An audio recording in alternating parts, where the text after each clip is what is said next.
5 situations where you should stay silent. Number 1. When your judgment is clouded. The first case when you should not speak up is when you are having trouble thinking clearly. This can be for many reasons. Maybe you are tired or under the influence or full of anger or anxiety. In these situations, it's better to wait a little before you speak your mind. If you don't, it is possible that you will say something you will regret afterward. If you give your ideas time to mature and still think the same way, you can talk about it later, but not when you are compromised emotionally or in other ways. Number 2. When your words will be hurtful. The second situation in which you should not speak up is when your words are more likely to be hurtful beyond being useful. Sure, there are situations when others need to hear the truth, harsh as it may be, but these situations are rarer than we think.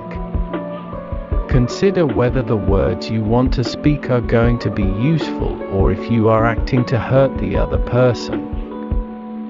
Number 3. When your opinion doesn't matter.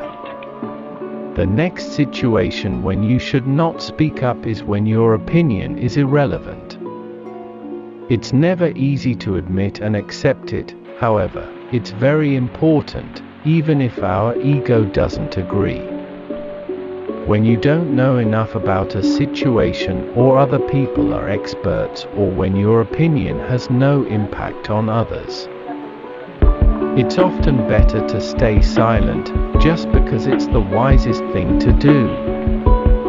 Silence is the best answer to someone who doesn't value your words. Number 4.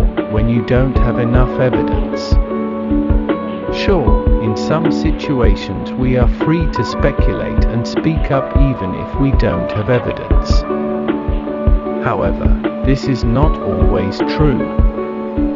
When we are talking about something that will likely have a big impact on another person, for instance, on their physical and mental well-being, we should not offer information that is not certain. Hearsay might be fine in some contexts, but if our hearsay can sway a big decision, it's best not to speak. Say, for instance, that a person is considering whether to use a medication that might help them.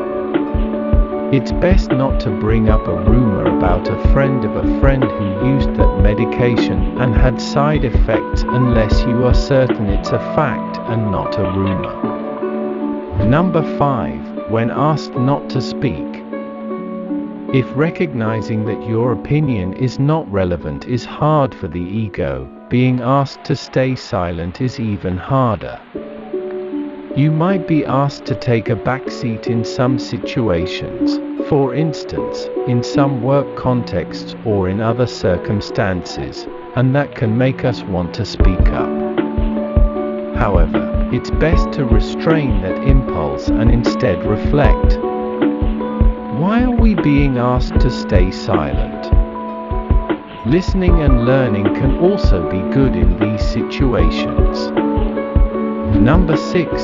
When you don't have anything to say. Just because you feel you ought to add something doesn't mean you should. Instead, you might support what someone else has said. It can feel awkward saying that you don't have something to add, but it is usually better than speaking for the sake of speaking. Allow yourself to admit when there is nothing to add.